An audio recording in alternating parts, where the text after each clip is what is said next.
From Field Pass Hockey Southern Command, this is the Inside the SPHL podcast. Here is your host, James Hayes.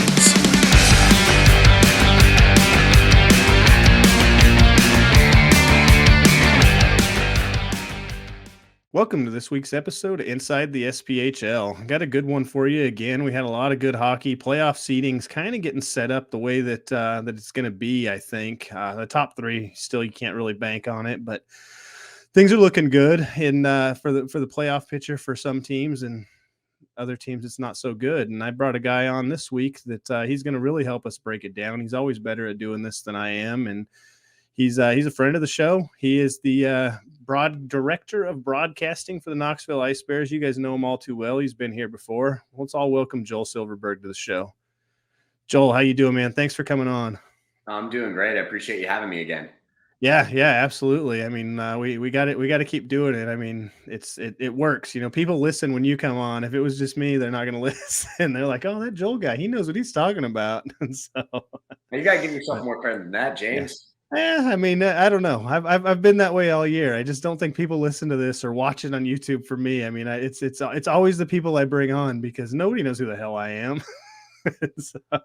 No, but you get the most out of your guests. That's the one. I will say this. That's the one compliment I've heard from the couple of Ice Bears players that you've had on this season is they kind of talk like, yeah, I feel like I've known James for a lot longer than I actually have because he does a really good job with the interviews. So you get the most out of your guests. I like listening to your stories that you get out of these guys. You seem to know what you're doing when it comes to that. So it's quality content that's being delivered to the SPHL fans around the league. Yeah, that's what I shoot for too. So thanks. That's good feedback because that is exactly what I'm shooting for. You know, you hear a lot of these interviews, you know, I mean, you work in radio and you hear a lot of these like kind of generic interviews and guys are like all standoffish. They don't really want to talk about anything. And it's just, you know, yeah, I've been playing hockey for 17 years, blah, blah, blah. Nobody wants to hear that. They want fun stuff. So that's what I try to bring out of them. Every once in a while it doesn't work, but generally I do. I had Hageman on a couple of weeks ago. I got him to talk about how people call him a turtle. So I mean, that's great right there. I mean, that was one of my favorite interviews too. I don't know. I can't really pick a favorite interview, but that was one of my favorite ones to put out because I just know there was so much hate for him. And I want people to see these guys, you know, off the ice are completely different human beings than what they see on the ice. So, but yeah, I think that's important. We have a couple of fans that'll actually take pictures with opposing players after games and kind of give them a shout out like, hey, he's a heck of a guy off the ice. I know we give this guy a lot of crud and everything. We chirp him a lot, but yeah, you know, he was kind enough to take a picture with us. So we do have some fans that try to do that as well. Though I will say that's rare in a sports fandom for sure. Yeah, absolutely. You hate everybody that's not on your team, but if Hageman was on anybody's team in the SPHL, that fan base would love him. I know that, and there's a couple other guys too out there that. So that's just the way it goes. But, without a doubt. Yeah. So let's kind of jump into it, man. Let's talk a little bit about this past weekend. We'll kind of go team by team, and we'll kind of try to do a little bit of a breakdown on them if we can. I want to lead off with Macon. So Macon is another team that's they joined Vermilion County. They're not going to go to the playoffs this year. Kind of no surprise. We've kind of seen that since the beginning of the year. They played 4 games this past week, and they lost all 4. They gave up a ton of goals. I mean, they played competitive to Evansville, but then Roanoke put up 12 goals in 2 games on them, and then you guys went and added 6 to them. And then so I don't know. I mean, what's your take on Macon as this season kind of winds down and there's only a few games left? I mean, what do you think moving forward their goals are to finish this year out? I think trying to figure out who is going to be part of that core and who's going to be fighting for jobs next year. I think it's a matter of trying to see where do you stand with an organization, because it is always frustrating. You're at this point of the season, everybody's excited about the playoff run, and your team's already been mathematically eliminated. And, you know, the Ice Bears, we know some of those guys. We traded Cody Rogers and Zach Lambrecht in order to get Dino Balsamo earlier in the season. And those guys have been big contributors offensively. Even Rogers as a defenseman, he's had a pretty nice season. And I think when Dylan Kelly, for the short amount of time that he was in net for him, he had some pretty good appearances. He's obviously spent a considerable amount of time in the coast this year. But they do have some players that I think have shown that they can play in this league. And it's about Zach Desjardins trying to put it all together and figuring out what pieces can be there. That's the one thing I've noticed about Macon compared to some of the other teams in the league. is we last played them on February 17th, and then they came to us on Sunday, and they really haven't had a whole lot of roster changes. And so I think part of it has been trying to establish lineup continuity and seeing which portion of that core this team is going to take moving into the 2022-23 campaign. Yeah, I think you're right. And Dylan Kelly, we ought to give him a shout out. He got his first start in the AHL up with the Henderson Silver Knights, and he got a win in the shootout. So, I mean, starting the season in the SPHL and ending in the AHL, that's a pretty big accomplishment there for him. So, I mean, not to say he's going to finish the season there, but it's looking pretty good for him as it stands. So he's been playing good. So it's another one of those stories too, I think. I mean, you got these teams, Macon, Vermilion County, they have the players at one point, but they're players that aren't going to stick around. They're really talented players, and they're going to move up. And not to say the rest of the league doesn't have it. Everybody's had it, but it just seems like Macon's kind of been impacted with that a little harder, losing a goalie like that, especially when I mean, dang, They let a lot of goals in this whole year. They've let 224 goals in, and I think their goals for is only at 113 or something like that. It's rough, but yeah, I think you're right. I think they're trying to figure out what they're going to do forward, and you got to give the coach and staff credit because he showed up right as the season started, basically. So, but yeah, so we'll move on now to Roanoke. They, as we said, they lost, or they beat Macon twice, which they were on a huge slide. And, it was starting to look like Birmingham's going to get them in the playoffs. And, Macon was just what the doctor ordered for them. No offense, Macon's fans, but that's what they needed to get bounced back in. But before that, those Macon games, they lost to Fayetteville, and that battle against Fayetteville has just been ridiculous this year. That was their 7th loss, but they always play Fayetteville competitively. And so, I mean, I don't know. Where do you see Roanoke moving forward? Do you feel like they can continue this push? I mean, it's got to be catastrophic for them to miss the playoffs now, but do you feel like they can finish this season off and make some noise into the playoffs? Or look, you can never really write off this Roanoke team. They've been scrappy all year, and I know they just had that 9-game losing streak before meeting Macon this past Friday and Saturday. But from what I've seen from, with the exception of one game that they've played against Knoxville, they've been competitive and in every game, and they've been pretty decent at home this year, which is why I kind of wonder about this upcoming series against Huntsville. Can they maybe get a couple of points? I don't know if they'll necessarily clinch this weekend, but if they're able to kind of scrap and maybe have some confidence coming out of this weekend, I think that could help a lot. And plus, we've seen Roanoke before when Peoria had the best season in the history of this league from a number standpoint. They were the number 1 seed going into the playoffs, 40 wins, and never been done before in the SPHL. Roanoke swept them. So there's a culture there in Roanoke that when April comes around, this team's ready to play.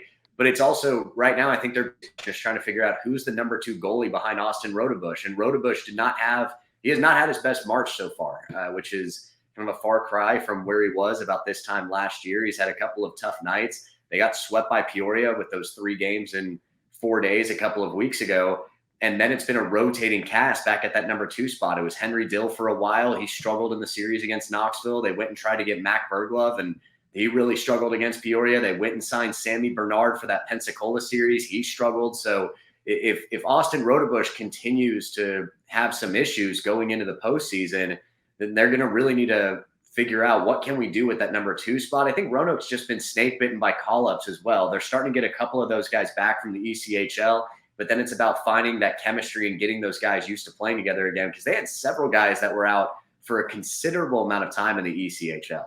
Yeah, that's very true. And I mean, as it sits right now, I mean, if the standings stay this way, which we all know it seems like they change every week. The Knoxville, Huntsville, Peoria, one of you 3 teams are going to be up top. But I mean, as it sits now this week against Huntsville, that's the matchup that we might see in the first round, and it'll be a fun watch to really see and see how they stack up against them.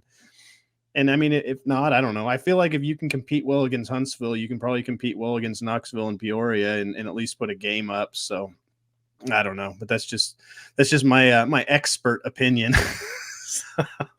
So yeah, that's it for Roanoke then. So Pensacola and Vermilion County played a couple games, and Pensacola is still my sleeper team. I don't know if they're still sleeping on people in the league, but and I know this was Vermilion County. They beat them 3-2. They beat them 3-1.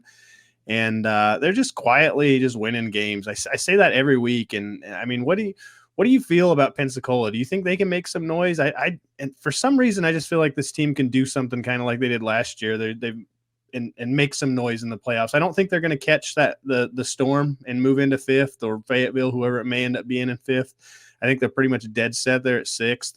Heck, Evansville might catch them the way they're playing, but but enough of me talking. What do you tell me what you think about Pensacola at this point and their push in? Well, they've won 6 in a row, and they've got an 8-game point streak. And that one loss was that come from behind win against Huntsville, where they gave up the shorthanded goal that forced overtime and then ultimately lost it there. It was a game that Pensacola should have had.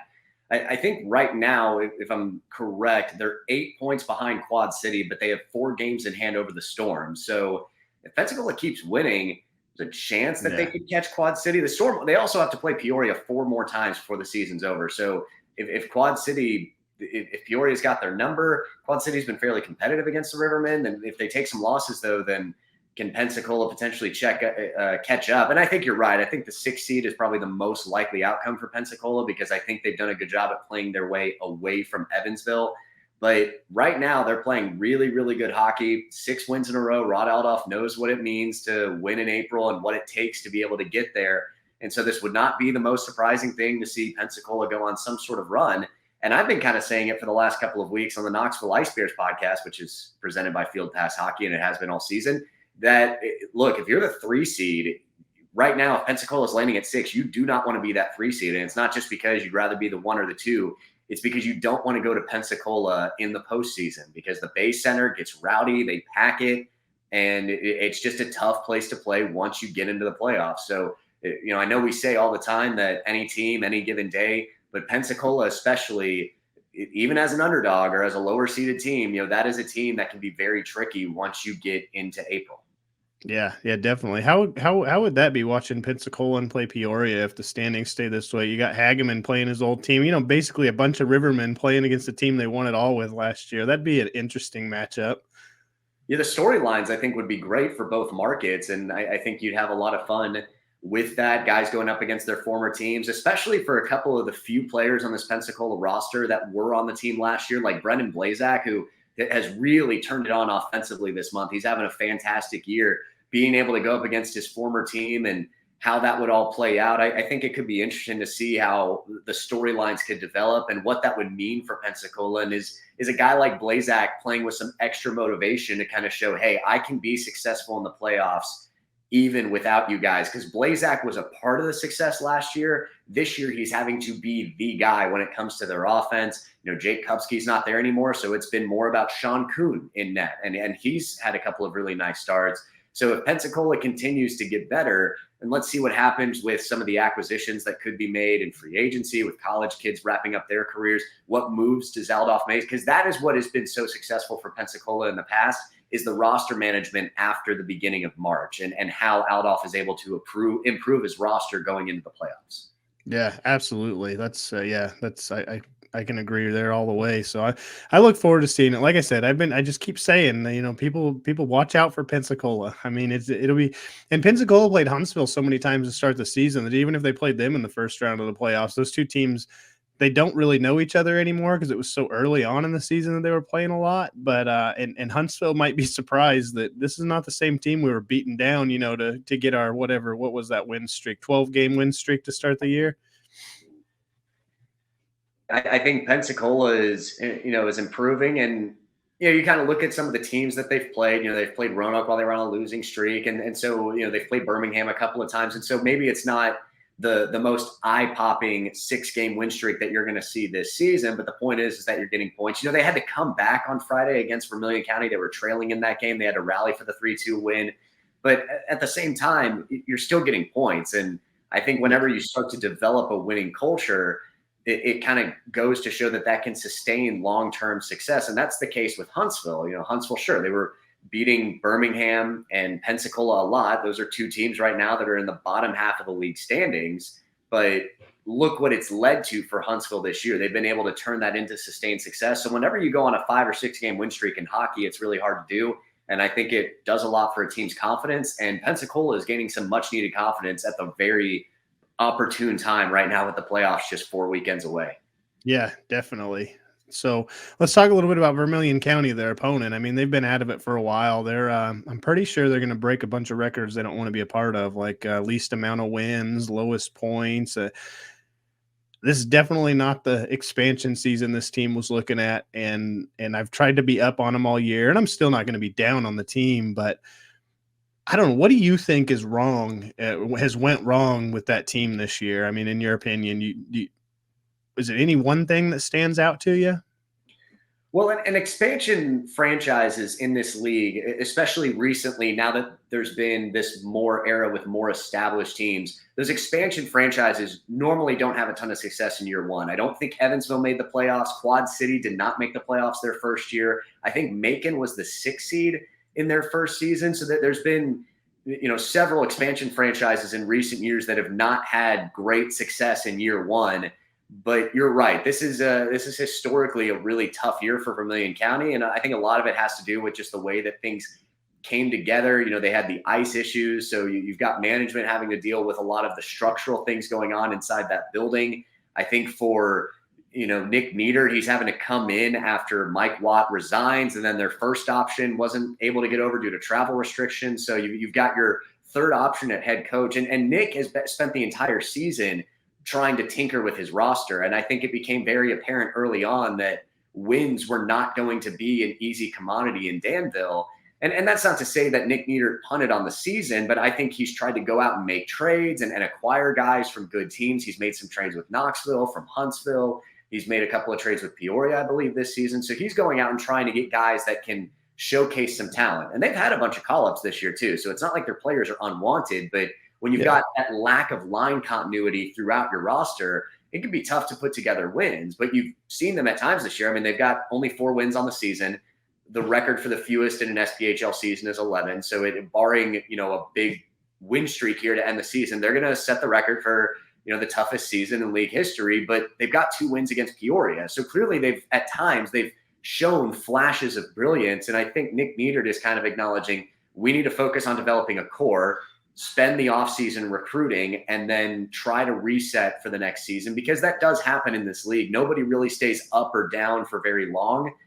You've had Peoria go on stretches where they've been a staple of regular season success. You've seen Pensacola win 3 titles in about a 4 or 5 year span. So it happens, but usually you don't see a team just stay at the bottom of the standings for year after year after year. And so I think Nieder is trying to really just develop his roster and look ahead and trying to think more about the long term than the short term right now.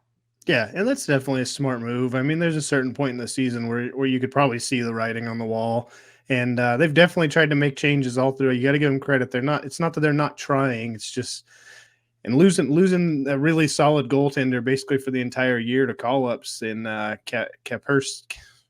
Kaspersky.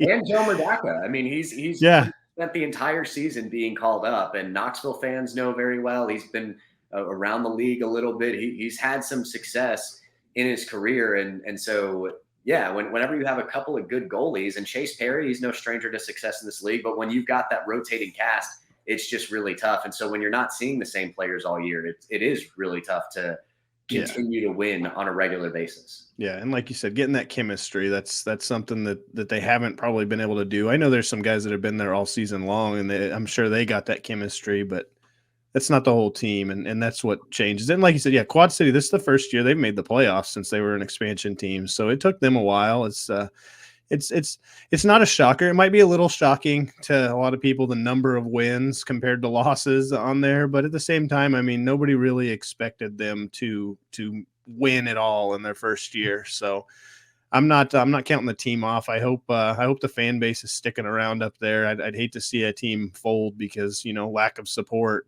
but that's a good hockey town. I mean, they've had a team in the Fed forever. They know what it's all about. So hopefully they can just get things turned around and moving forward, maybe close out the season, getting some wins and end the season on a high note. That's always a good thing. I don't know who they close their season out against, but they've got Peoria a couple of more times, and I think just that building rivalry, because they play each other, I believe, 17 times this season.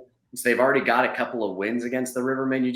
I think if you're Nick Needard, you're going to your guys and saying, hey, look, we've been eliminated from the postseason, but we can ruin somebody else's season just by maybe making them take a loss if they're trying to gain the number 1 seed, or if they're trying to gain home ice advantage, or, can we, take an opportunity to force this team to, have to play us really tough, and maybe we knock them down a seed line. You're trying to play spoiler at this point, because Peoria is still going to be gunning for that number 1 seed. They're not too far out of it, despite losing their last 3. But if you're Vermilion County, you're saying, hey, we've been getting beat up by these guys kind of throughout the course of the year. Let's make sure that they don't finish as a top 2 seed. Let's take a couple of points from them and make them have to go to Pensacola and potentially ruin their season. Yeah, absolutely. They got, excuse me, they got Macon coming up this week. They're traveling down to Macon. I just looked at their schedule, and then they got Quad City, Peoria, Evansville, and Peoria again. So they can definitely play the spoiler role when it comes to Peoria, or they could make, Evansville or Quad City lose out on a playoff spot where they wanted to be. So it'll be fun. Like I said, I mean, it's I'm never going to be down on a team too bad. They didn't do anything wrong to me, so I'm not going to say anything wrong to them. That's my outlook on it. So let's move on from them. Let's talk about Peoria. So Peoria, they were looking like they were the kings of the world, and then they went and clashed with the Titans at the top, and they couldn't pull a win out. They lost to you guys, and then they went down to Huntsville and lost back-to-backs.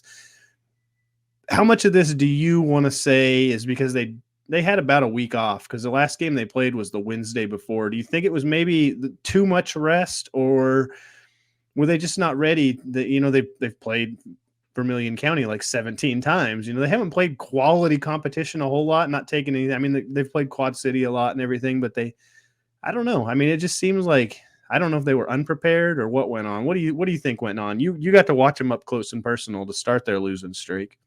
I think Peoria is a really talented team. I mean, the numbers don't lie, and it's hard to argue from a standpoint of, well, they haven't been battle tested enough. Look, they're still 3-1 against Knoxville, so it's not like they've been, all of their wins are coming against poor teams and they're not able to beat the Titans. But that's a brutal 3-game stretch at that point in March. I don't care how much rest you're coming off of. You got to play 3 games in 3 days on the road against the top 2 teams in the league.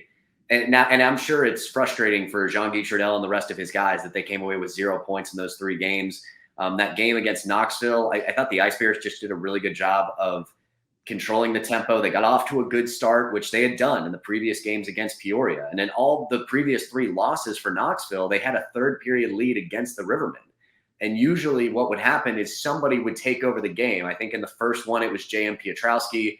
In the second game, it was Alec Hageman. In the 3rd game, Marcel Godbout scored a hat trick in the 3rd period alone to come away with a 3-2 win at the Coliseum back in February. And the other night, Knoxville really kept Peoria in check. And if it wasn't for an awkward bounce from behind the net where the puck just pops into the middle of the crease and Jimmy Parita and takes an awkward bounce, well, then the score is not 3-2 with 3 minutes left to go, because Peoria really wasn't doing anything offensively and they got a gift. And you're kind of thinking, oh my gosh, is this really going to happen again? And instead, Knoxville continues to do what it had been doing for the first 17 minutes of the 3rd period, doesn't let Peoria get quality chances, doesn't give up a whole lot of great scoring opportunities for the Rivermen. And then when they have to pull Eric Levine, JB Baker scores an empty net goal, and that's all she wrote. So I think when Knoxville is able to stick to its game plan and control, it can match up well against Peoria. I think for the Rivermen, going to Huntsville is always so tough, because we've talked about this before. The Havoc do not need 45 shots on goal to beat you. They have had so many wins this year where they've had 20, 22 shots, or where they only get maybe 5 to 7 or 8 shots a period. But because they have such great shooters, they are able to just take advantage of the slight opportunities you give them, especially if you go into the box and you're undisciplined. That's what makes Huntsville so good, is they don't go to the penalty box. They're maybe the least penalized team in the SPHL. And if you're giving them power play opportunities, watch out, because they can score from the perimeter. They can get guys to slip in front in the crease and find soft spots in your zone when you're on the penalty kill. So I think for Peoria, it's just such a tough matchup, because Huntsville can beat you in so many ways. And they do a lot of things really well offensively. And Hunter Borva's done a really great job stepping up in Max Milosik's absence since he's been called up. But I think for Peoria, they're still a really talented team. Levine has been a workhorse in net. And Jack Barry's been able to supply a pretty good spell here or there for him. But when you look at guys like Alec Hageman, Alec Bear, Marcel Godbout, they clearly have some dudes that can go and score big goals. They've got veteran defensemen like Nick Neville. So, I think I wouldn't look at Peoria and say, oh yeah, clearly they're going to fold in the postseason again just because of what's happened in the past. And, this weekend indicates that. No, I think this is a tough stretch where they happen to come out on the short end of 3 games, and I think they're going to be ready. And if I'm Quad City, I'm probably not too happy that I have to play that team 4 times in the final 3 weeks of the season.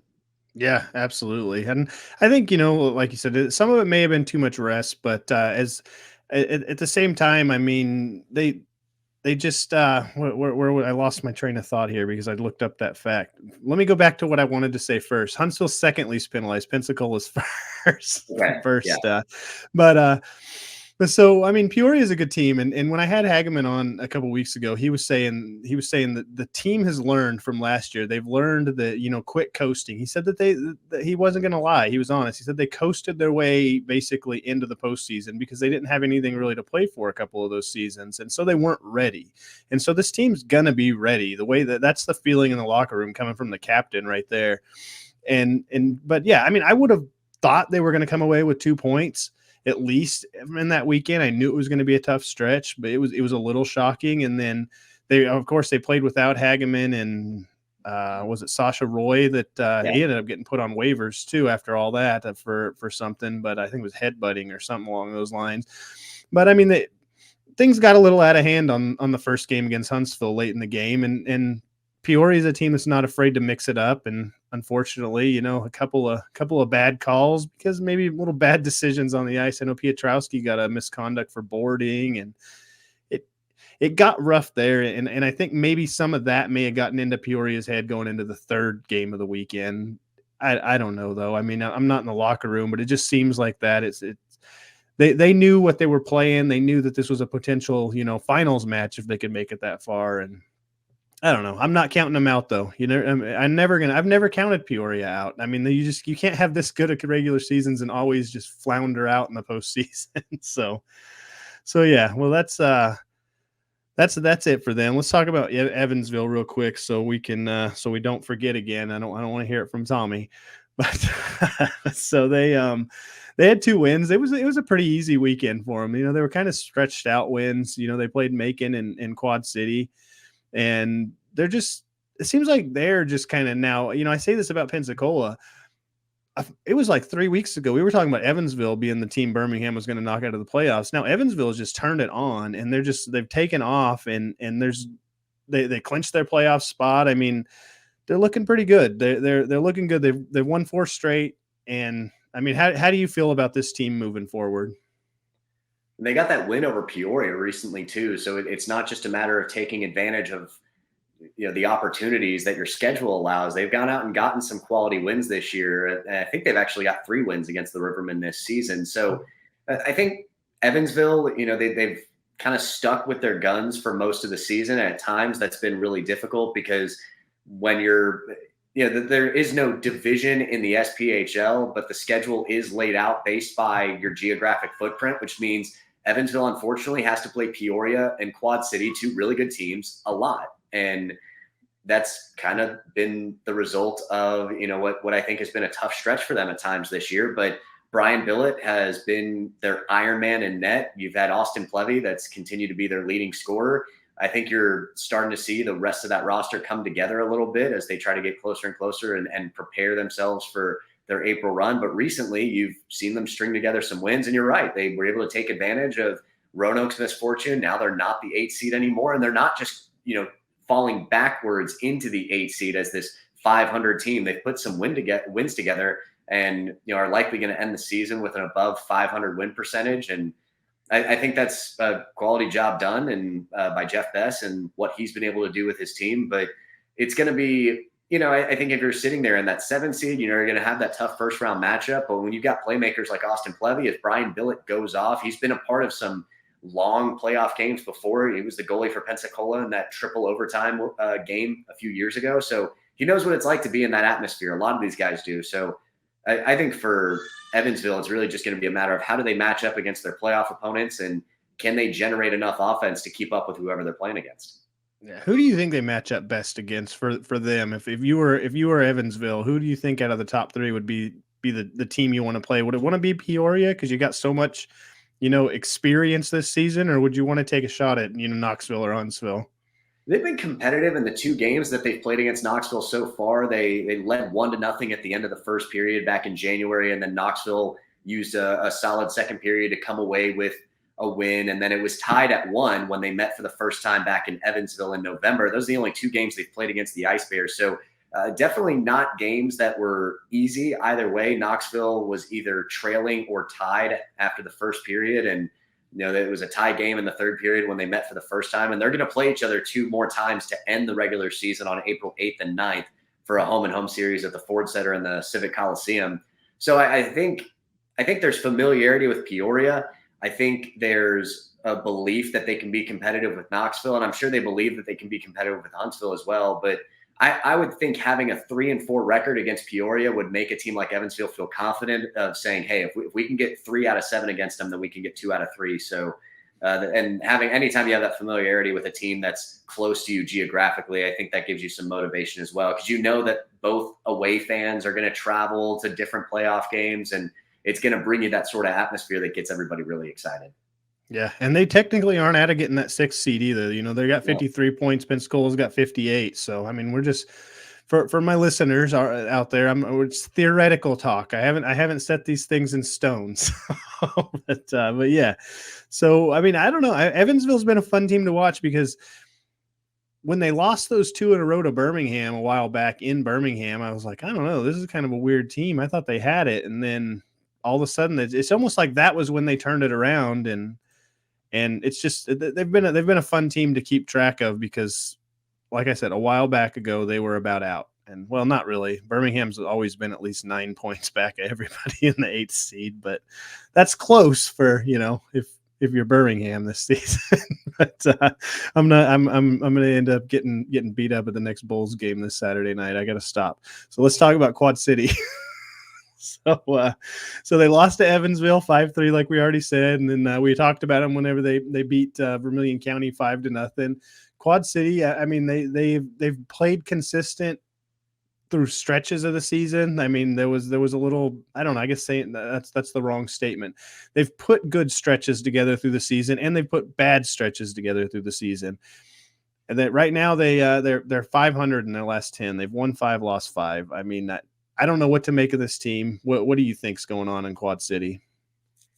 I remember when I joined you at the beginning of the season, you told me that you were getting a lot of criticism for Quad City because they had played Vermilion County a handful of times at the beginning of the year. Look, this is legitimately a good, talented hockey team. And especially now that they have Bailey Birkin back, it helps them a lot, I think, from a goaltending standpoint. Now, he did not have the weekend that he wanted when Quad City went to Knoxville for 2 games the weekend before this past. But I still think what they've shown is that they can compete. They've had a handful of wins against Peoria. I believe that they've beaten the Rivermen 12 games already this season. They're going to face them 4 more times. So there's a lot to unravel before the end of the year. But Quad City does need to be careful, because they still play Peoria 4 more times. And they've got an 8-point lead for that 5th seed against Pensacola. But as I already mentioned, the Ice Flyers have 4 games in hand. Pensacola's only played 47 games, and you've got Quad City that's played more than anybody with 51. They've only got 5 games left in the season. 4 of them are against the Rivermen. So this could be a really tough stretch to go into the playoffs. And so you've got to be able to be ready. But I think having guys like Shane Bennett and Joe Sova, who's a high-scoring defenseman, they have veteran leadership and guys that have been in this league for a while, guys that can put points on the board. Connor Fries that can go out and score goals when you need him to. Derek Louis-Jean, I think, has been a really nice midseason pickup. He's a very talented defenseman, like watching him a lot. And as long as they can hold on to him, then I think they're going to be really good. Right now, Dave Shinichny's biggest problem has been discipline with his team. No team has been shorthanded more times this season than Quad City. And twice against Knoxville on 2 different occasions, they've given up 10 or more power play opportunities to their opponents. So this is a team that spends too much time in the box. They've got guys that are, big time players, but also guys that can run a little bit emotional. So I think if you're not careful, once you get into the postseason, you have to be able to readjust to that, but you don't want to take bad penalties against good teams, especially here down this stretch, if you're in danger of being the team that falls back to the 6th seed. Because if you're in Quad City, you just a couple of weeks ago, you took 2 of 3 from Fayetteville, and it was looking like, hey, maybe we're going to be able to hang on for this 4 seed. Then you start taking losses. Fayetteville passes you. They have games in hand over you. It's looking more and more like Quad City's not going to be a top 4 seed. Now you're in danger of falling to that 6 seed. And if you're Quad City, no matter how confident you are, I don't think you would much rather go play Fayetteville than Peoria just because of how you match up against them. So, any series is tough, but if you're Quad City, you're not wanting to fall from 4 to 6 right now, especially during the last 6 weeks of the year.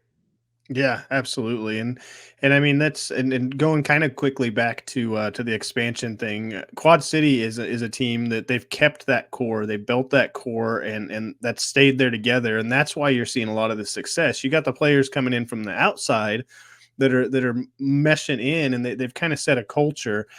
And so I just feel like I needed to touch on that real quick to kind of further our point about expansion teams. So because they're a great example of it, because and I don't know.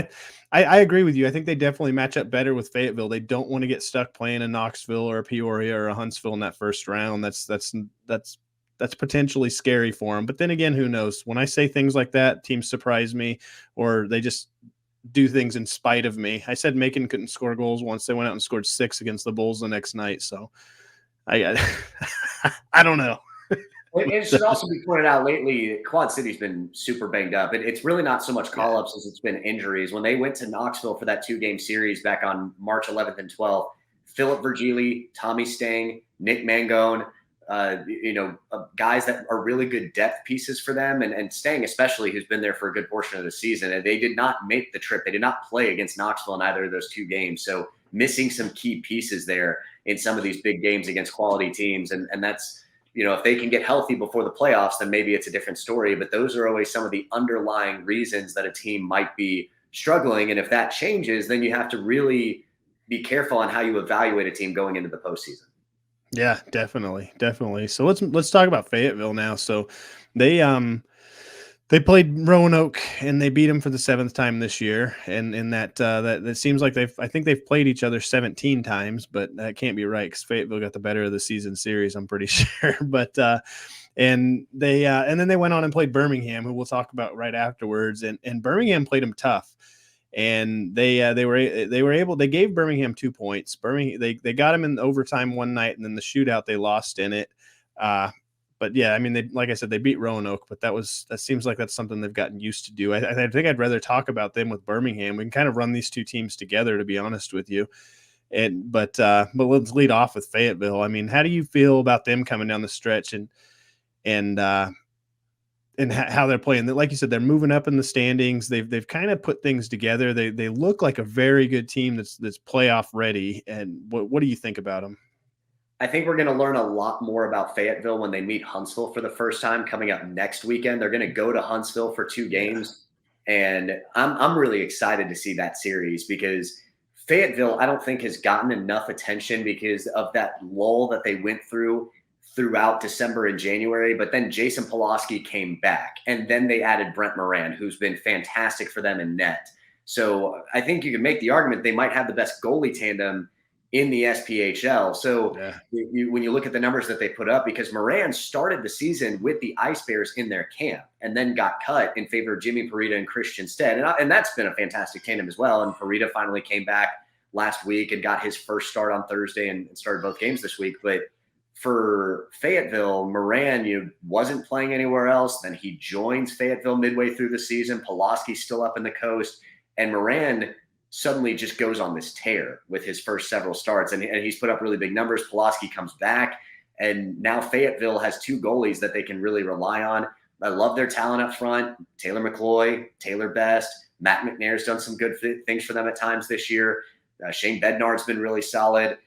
Donald Oliveri, he's a very high-scoring defenseman, but he's also that firecracker that's going to make some mistakes and potentially cause some problems. And if he stays disciplined, then I think Fayetteville goes with him. But that's that's kind of the outlying factor with a situation like that. I think Fayetteville's a really talented team, and that's why I'm excited to see this series with Huntsville. But they've got points in 8 of their last 10. They're 7-2-1 in that stretch. I just think they're playing really, really good hockey right now. I was surprised to see them take that loss to Birmingham the other night. But when you look at how they've played the last several weeks, that looks like a team that is ready for the postseason. And I think Corey Melkert's done a really nice job at making midseason adjustments to get that team ready. Yeah. And we keep talking about the top 3 teams. Well, Fayetteville's only 3 points behind Peoria right now. So Fayetteville could actually be one of the top 3 teams. I'm pretty sure second and first are out of reach, but nothing. I mean, now that I said that, Fayetteville's going to be the regular season champs. But so I mean, they're right in there. They're closer to moving up than they are to moving down in the standings to Quad City. And they're just playing great. Yeah, like you said, Don Oliveri. I mean, I never really realized how well of an offensive defenseman he was until I started really paying attention to Fayetteville this season. I mean, like you said, if he could stay out of the box, that's huge for Fayetteville. And going back to Birmingham. So you were surprised that they let Birmingham come out. So I'm going to give you my take on this. So Birmingham has been horrible most of the year, but for some reason here late in the season, I think it's the roster changes. I mean, I don't know if you've noticed, but Simchuk and Kerr are blowing the roster up left and right, and they're bringing all these guys in. All these guys that are graduating or coming off their hockey from Wisconsin Superior, and the team's looking really good. Birmingham has really turned up their play here lately. It's just unfortunate it's not turning into wins all the time, but they're way more competitive, and they've really played Fayetteville competitive all season long, to be honest with you. But they're in games a lot more than they were. When they get scored on early, you don't go, oh, they're done. We're toast. They're they're not coming back in this one. They can come back now, and that's something they hadn't been able to do all season. And so I feel like, and I know I got a little bit of bias towards the Bulls, but I feel like that team is a lot better. If they could have had this team a few months back, Roanoke probably wouldn't be in the playoffs right now. But that's, Roanoke's in the playoffs. That's the way we're looking at it. It's going to take, I don't know. I'll let you tell me about the Bulls a little bit. You guys are going to see them this weekend. 2-game home and home. We got a Knoxville, Birmingham home and home. It seems like we've done that a few times this year. And it's been chippy whenever that's happened. It's been it has not been short of entertainment, and Birmingham does have a win against Knoxville this year. There's been an overtime game.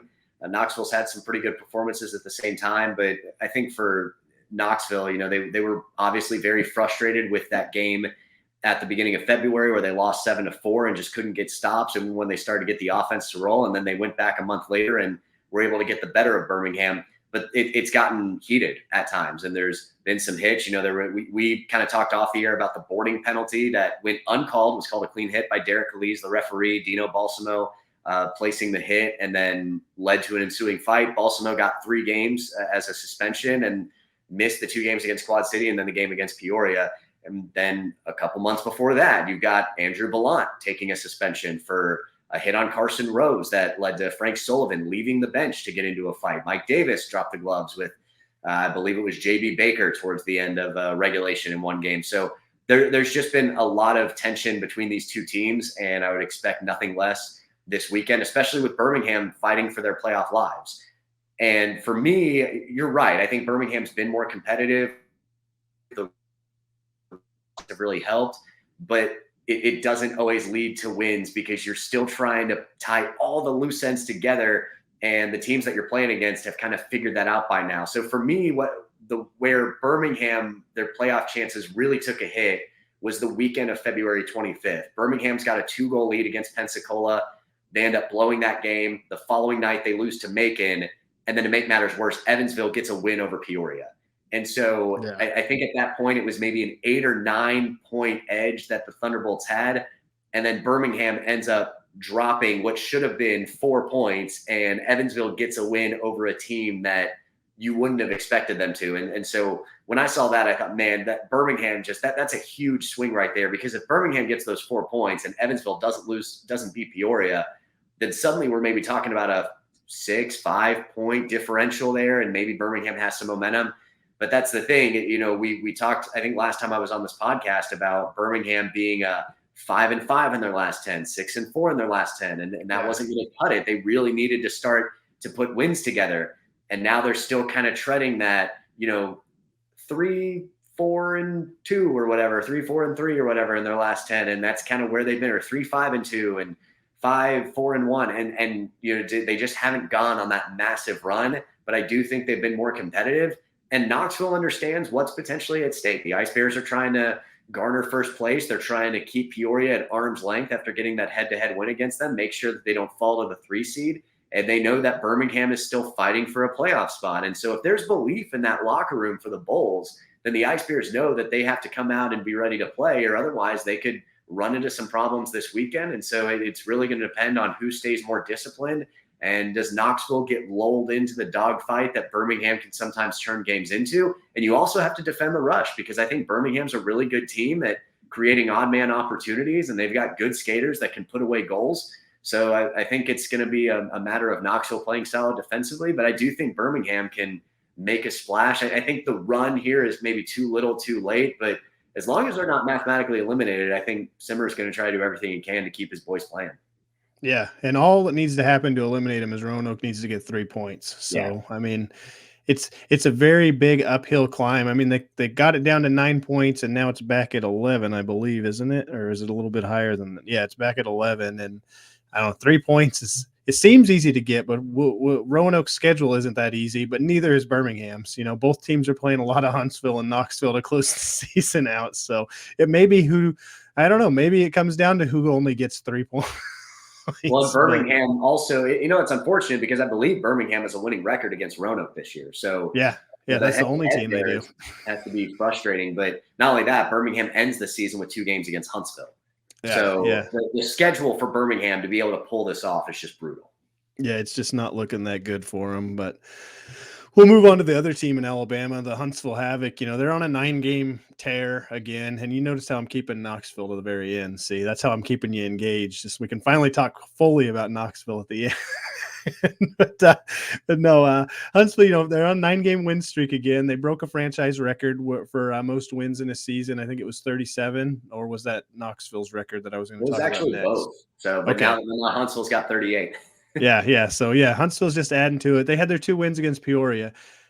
I feel like Huntsville showed the rest of the league with those 2 wins against Peoria that, hey, we don't care who you are.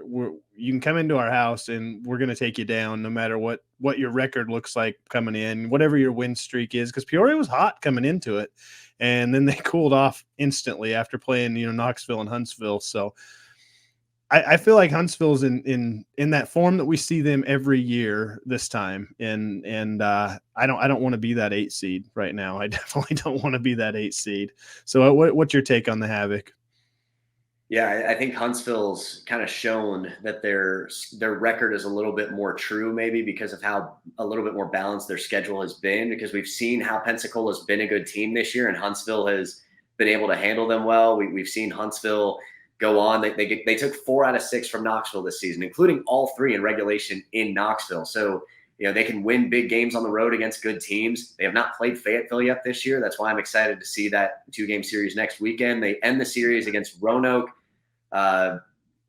Fayetteville, and then Birmingham, where Birmingham's taken 2 out of 6 so far. So maybe the Bulls able to kind of spoil the party a little bit for Huntsville on the last weekend of the season. Talking to Mitch Stewart, the play-by-play voice of the Rail Yard Dogs, he feels like Roanoke matches up well against Huntsville, and that's been the case. They've gotten Huntsville a couple of times. Now, granted, Roanoke's got to be able to turn up its game again to what they were doing about 2 months ago, not what we've seen through the last 4 weeks. But Roanoke, I think, has a game plan that allows them to match up well against Huntsville.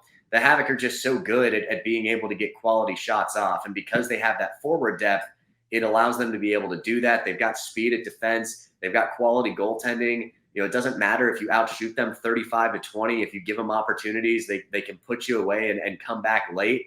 They can also put you away early. And we've kind of seen them do that. Against Knoxville earlier this month, they scored 2 goals in the first 3 minutes of the game. Knoxville did a great job to come back and tie that game in the 3rd period. But then Huntsville gets 2 early goals in the 3rd, and they're able to lock down defensively, and Knoxville really never threatened to tie that game again. In the games against Peoria, both of them, they got off to fast starts. They got up to huge leads, and Peoria never was really able to sink its teeth back into that game. I know the final game on Saturday was 3-2, but getting that 2nd goal late, you're kind of playing from behind for the majority of the game. Huntsville's just kind of shown that they can beat you in a number of ways. They can beat you with a lack of shots. They can overwhelm you. They can win defensive battles. They're solid on special teams. So they're kind of doing it all right now. And that core's been there the entire season. They've been healthy. They've gotten some guys back from IR. They just pick up a key piece back from the ECHL. So they're getting some talent back at the right time. Huntsville really is dangerous, and they might be able, depending on how they end this season, they really might be able. I think they're definitely capable of pulling off what's been rare in the SPHL, and that's a sweep of the regular season and President's Cup titles. Yeah, it's very possible, and I don't know. I mean, I don't. I'm not as involved with the Roanoke team as Mitch is, obviously, but I don't feel like they match up that well because Roanoke is not quite as disciplined as the Havoc, and the Havoc can make a team like Roanoke commit a lot of penalties, and you do not want Huntsville on the power play that much. I mean, Huntsville will tear you apart on the power play, and you really don't want them on the penalty kill. They proved that this last weekend. They'll score shorthanded goals too, but I mean, you really I don't want Huntsville as your opponent, period. Yeah. I mean, it just, I don't know. I mean, Roanoke's going to have to keep their discipline about them and to be able to really compete with Huntsville. And I mean, that's probably, I don't know, in my opinion, I think Huntsville's probably going to finish number 1 and Roanoke's going to finish number 8. And so that's going to be our first round playoff matchup in my mind. But, and so it'll be fun to watch, when that one comes down. But yeah, all right. Well, we'll move on to Knoxville. I think you know a little bit about that team. And you might be able to give us some feedback. 2 points back, 5-game win streak. You guys have only lost 1 in the last 10, or 1 in regulation. Is that correct? Yeah. Okay, so my note was wrong. It says 1 in the last 10. I'm like, how's that possible? No, that's not right. But and then you guys also franchise record for wins whenever and at 37. So a lot of records being broken this year. Knoxville's a great team, in my opinion. I mean, that's another team nobody wants to mess with. I mean, it seems like there's the physical aspect of the game. There's the talent aspect of the game. The goaltending's there. It was kind of gone for a minute, but it's back. I mean, obviously Jimmy Peretta's back. You tried to bring it up a couple of times. I wasn't ready yet, but I mean, that's huge, right? I mean, Jimmy Peretta's back. I mean, he started the season off awesome, and he's tell me about that at first. What does that mean for the team heading forward, coming in? I mean, after him playing, 3 games since he's been back now? Yeah, just 2. He came back for the Quad City series, but he came back Friday morning. And so the thought was, all right, he's just getting back. Stead got here earlier in the week, so we're going to start Christian Stead Friday night. And then he went out and had a great game. And so the thought is, okay, well, he's hot, so you ride the hot hand. So Stead started again on Saturday, picked up another win against Quad City. And then after some rest, the thought was, okay, well, Peoria has not seen Jimmy Perita yet. They saw Stead back in December. It was Evan Moyes who was starting for us in February when we hosted the Rivermen for the first time. So it's okay. Give him something new to look at. Perita goes out and really only gives up 1 goal. The second one, as I mentioned earlier, he's going back to play a routine puck behind the net. It hits the notch on the stanchion behind the net, jumps over the crossbar, and sits right in front of the crease in the open net. So really, Perita gives up 1 goal on 31 shots and has a really big win. Knoxville got off to a good start. Really good goals by Stepan Timofeyev and Anthony McVeigh to get the ball rolling. J.M. Petrowski scored quickly in the second period, just 30 seconds in. And so the thought is, okay, here comes Peoria, this big second period that they're known so well for. When Knoxville holds its own. They're not getting opportunities.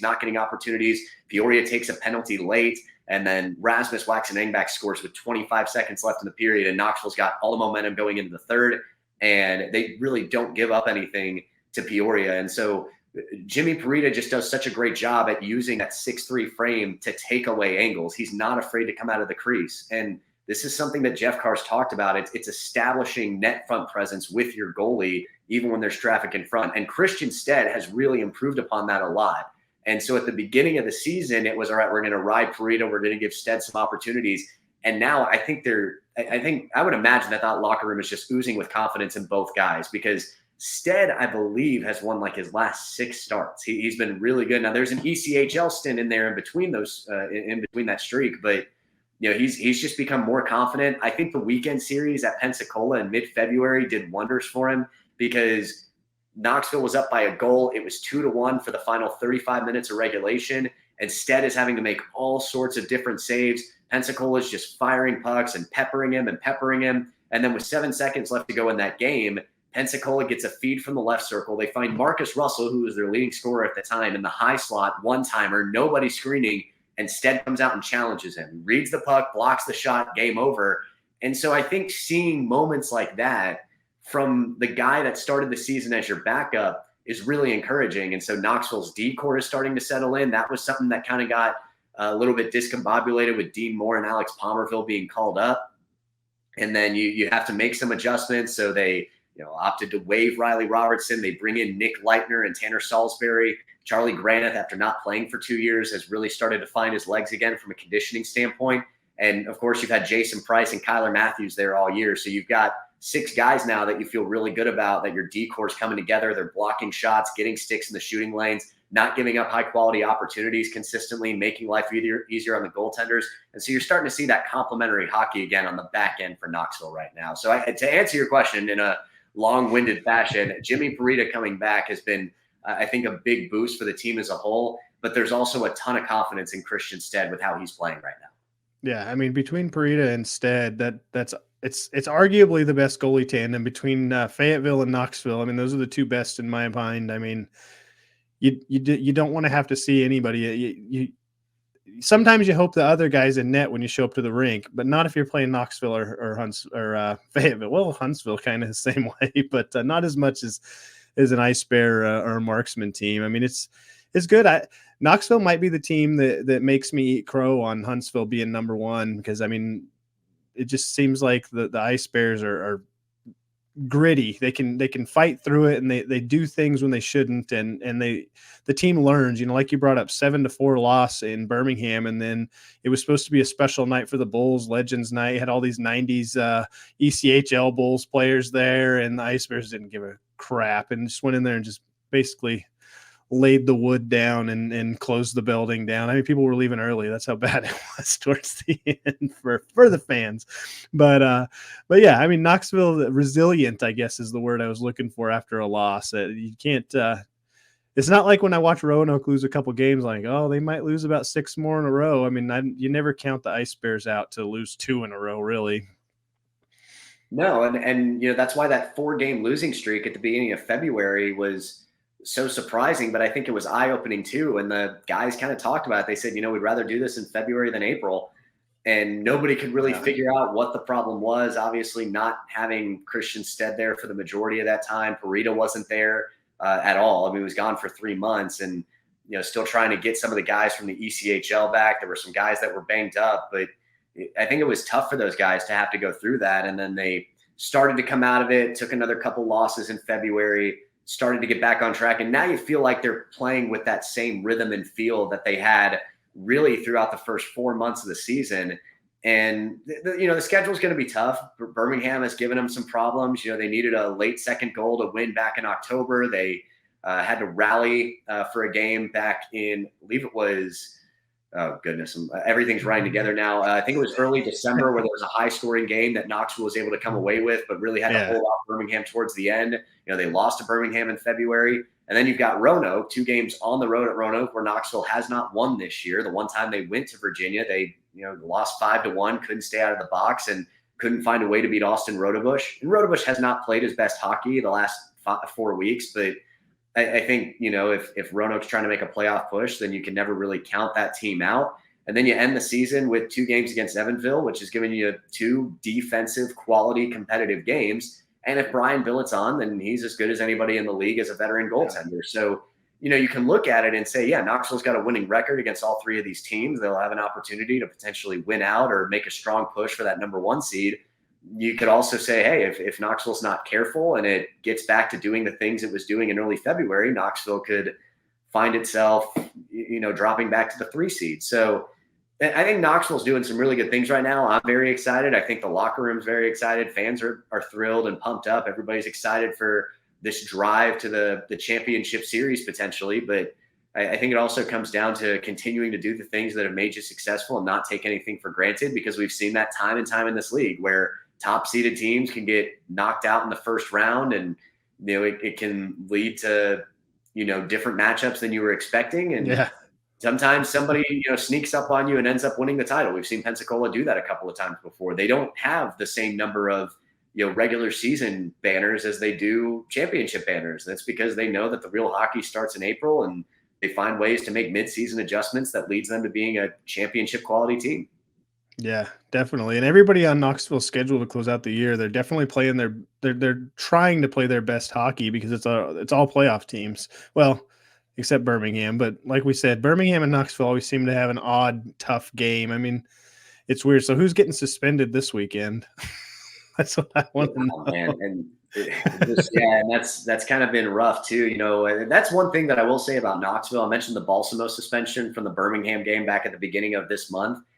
Knoxville is losing its leading goal scorer for 3 games against 3 teams that at the time were in the top 4 of the SPHL standings at the time the games were played, because Quad City was still in the 4 spot. And then Peoria was fighting for that 1 spot. Knoxville scored 4 goals or more in all 3 of those games and got 3 wins. And Timo Fayev was out for one of those too, and he's no slouch. He scores a lot of goals. Yeah, he's on I believe it's a 6-game goal streak right now, with, if you don't count the suspension. So he's continued to find ways to have points. He and Rasmus Waxen-Engback being on the same line together has proved great dividends. They're roommates too, so they get along really well. But just talking about the chemistry that they have. And I actually interviewed Timo when he came back from that suspension, because he had a big 3-point night in that game against Quad City last Saturday. And he had a 4-point night in one of his first games back from a stint on the IR. So I kind of asked him in an interview, what is it about not being able to play for whatever reason that just gives you this added motivation?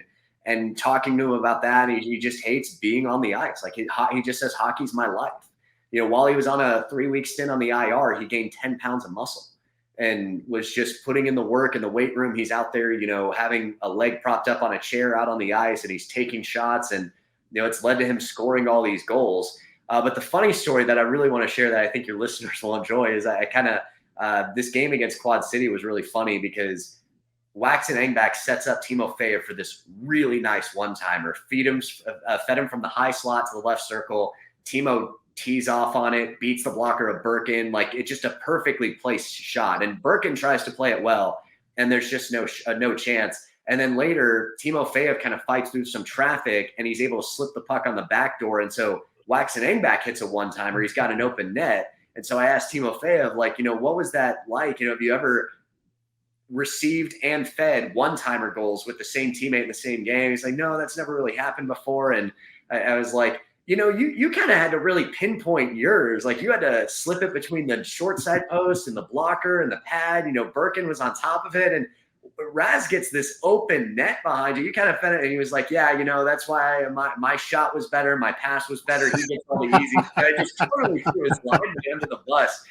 So those guys have such good chemistry, but that's the sort of story that I think really goes to show what's cool about this team is these guys just continue to have a lot of fun. They keep things lighthearted, but they are very, very focused. Whenever you ask them about, what the goals are, everybody's talking championship. Nobody's really talking about first place anymore. I think the team is trying to secure that because they want to play in front of their own fans throughout the course of the playoffs if they can continue to advance. But it's been more about thinking we want to win a championship. There's been much less talk about first place really in the last 2.5 months. Yeah. I mean, that's what you need. It doesn't matter, really where you finish the season. I mean, you're going to have to play the best of the best to close it out is how you got to look at it, I imagine. And so, that's a great way to look at it. I mean, it's play championship hockey every night, and number one might just show up on your doorstep anyways. So that's great. I think that's the top 3 teams I kind of picked out their schedules for this week to talk about real quick. And we've already talked Huntsville, Roanoke. That's going to be or Fayetteville, Huntsville, Fayetteville, right? No, yeah, Huntsville, Fayetteville coming up next week in the Von Braun Center. Yeah, Fayetteville. Sorry. That's a good one. I'm looking forward to heading on. Knoxville, Birmingham. I always think that's a good game because it's always exciting and you never know. And I just keep seeing this Birmingham team down the stretch, and I just feel like they're just going to start pulling a couple of wins out that they have no business doing. And I don't know if they'll be able to pull it off against Knoxville, but I feel like they could probably do it against Huntsville late in the season because they always play up, when it's Huntsville time. But I think that's a good one. And then Peoria's got Evansville and Quad City. I mean, what do you think? Do you think Peoria is going to be able to rebound off of this? I mean, that's 2 teams that are playing pretty good right now, and Peoria is coming off 3 losses. Do you think Peoria is going to jump back, or do you think maybe they might still kind of be slouched down and licking their wounds? I think they'll bounce back. I think they'll kind of look about what the adjustments need to be made. Jean-Guy Trudel just won't let that team fold in the regular season. Like he understands that I think to win championships, you have to be able to continue that model of success throughout the year. And I realize that he hasn't won one yet in the SPHL, but he has been to 3 finals. It's not like he hasn't had any postseason success, but I think his team is going to be ready to play. I think they're going to, they've had more success against Quad City than they haven't. They do have a winning record against Evansville. They're going to be tough, but I think they're going to be bounced back. I'd be surprised if they, were to lose 4 in a row. Granted, anything can happen in this league, but I think they'll bounce back. They'll make the adjustments that they need to, and kind of see what happens moving forward. But, will they win out and get the number 1 seed? I think that might be a little bit difficult because I think it's now a 7-point differential now between 1st and 3rd. But they're going to keep trying to chase down that 2 seed because if Pensacola sits in the 6th spot, I just really think nobody wants to go down there, especially Peoria, because you're trying to avoid traveling all the way to Florida. So you're trying to avoid what would be your longest stretch. Whereas, if you get the 2 seed and potentially play Evansville, logistically, it's just better for you if you're the Rivermen. So there's different motivations too, more than just matchup. Because I think Huntsville, Peoria, and Knoxville, if you asked any of those 3 teams, they believe that they can beat anybody in the league. And they can. Everybody's, beating each other. So I think it's, part of it is the motivation of like, do we want to travel to Florida or do we want to be able to stay up here and not have to take that sort of bus ride? So, yeah, it's different for every team. I'm just throwing something out there. No, you're right. You're right, though. Peoria to fight back immediately and be ready to go. Yeah, I think so. I see him getting at least 2 points out of the weekend because I still feel like Evansville's playing good hockey. I think they might get 2 against Quad City, or 2 out of 1 of them. But and then what about? And I confused myself. Yeah, so Huntsville does have Roanoke this week. I was trying to. Yeah. That's who they got this weekend. Next weekend. Sorry. Yeah. Fayetteville's the next weekend, but I confused myself. It had nothing to do with you. But so is Huntsville going to get 4 points, or is Roanoke going to keep? Or is Roanoke going to eliminate the Bulls from the playoffs by at least pulling off three points this weekend? 3 points, I would surprise me just because that's really tough to do. Huntsville, we've just talked about what they're doing and what they're doing right now, 9 wins in a row. So they're a freight train. And, Roanoke is, kind of on a losing streak still when you consider, games against playoff teams. And so I think, they took care of business and put up 12 goals in 2 games against Macon. That's great. Now you have to be able to go do it against, a team that is headed to the postseason and is playing for something bigger in the short term. So, I would expect Huntsville to be able to continue having success. I think Roanoke can be scrappy. It just depends on which version of that rail yard dog team shows up because it hasn't just been a matter of taking losses during the stretch for Roanoke. They've been giving up a lot of goals and they've been getting blown out of games. So that's something that has to turn around in a hurry because you can't think, oh, we're off the snide just because we took 2 games against Macon. Roanoke still has adjustments that need to be made. They need to get better in net, and they've got to be able to start putting pucks on the net as well. All right, so then last question, is Knoxville going to eliminate the Bulls? Because if the Bulls lose both games this weekend, they won't have it. That'll make the magic number 46, and Roanoke's already got 47 points. So Knoxville going to kick the Bulls out, and they're going to end it for them this real quick and easy this weekend. Well, not easy. There's no guarantee, especially when Knoxville goes to Birmingham. I know the Ice Bears have had some success at home, but I think what you can never really take for granted whenever a team is playing in desperation mode, because there are no more games in the SPHL until Friday, which means we'll basically be having the same conversation Friday as we are right now, and that's, hey, Birmingham still has an outside chance, and so you're not going to be scoreboard watching. All you can do is control what you can control. If you're Birmingham, you're hoping that Huntsville takes care of business, and Birmingham's going to go try its heart out to try to take 4 points on the weekend. And if you get that 4-point swing and Huntsville gives you a couple of favors on the weekend, okay, maybe now you got through the first weekend. Now you move on to the second weekend and try to hope that trend continues. But I mean, it's going to be tough all around because you need a lot of things to go your way, and that's the disservice that you do yourself when you don't put yourself in position to control your own destiny at this point in the season. But I think the way that Knoxville's playing right now, they're obviously very confident about their chances to go up against anybody. That win over Peoria, I think, has just given them a huge morale boost.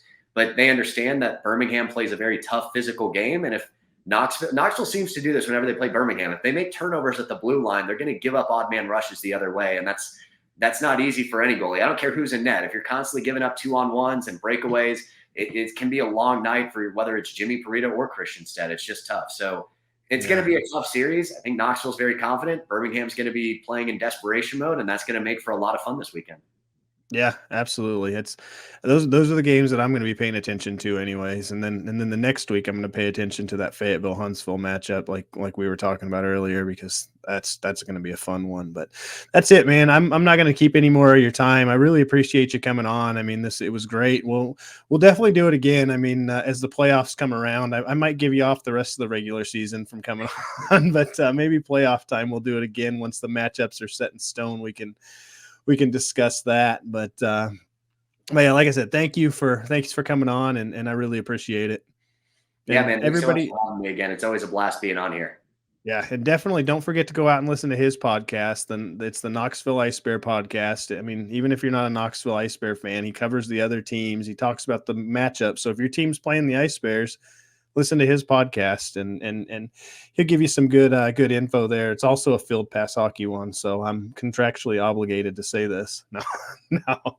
Yeah, and I actually just dropped the newest episode Monday afternoon, so there is schedule breakdown and a look at the standings of kind of how the potential playoff seeds could work their way out, and what that means for each one, head-to-head results through the regular season, and kind of just going into how maybe the seed lines, just like the NCAA basketball tournament, may not tell the full story as we get closer to the playoffs here, with the President's Cup playoffs coming around in about 4 weeks. Yeah, we're almost there. So, all right, everybody. Well, until next time. You've been listening to the Inside the SPHL podcast. Got a topic you'd like discussed? Follow James on Twitter @FPHBulls.